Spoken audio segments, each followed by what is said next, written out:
Okay, next one is yung controlled net profit indicator.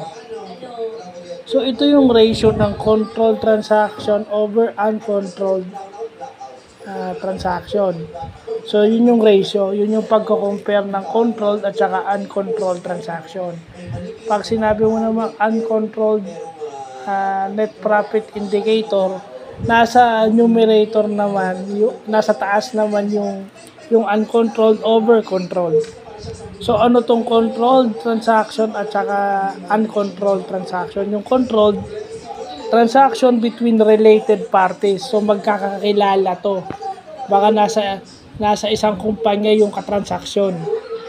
Pag uncontrolled parties, yung parties na galing sa labas o independent parties na tinatawag nila. So yan yung mga importanteng nalalaman natin. Under yan ng transactional net margin method, yung vlog natin kanina. Kasi ito yung component ng transactional net margin method. Ito yun.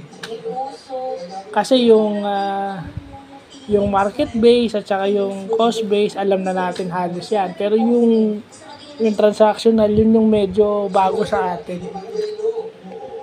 So, yun lang po.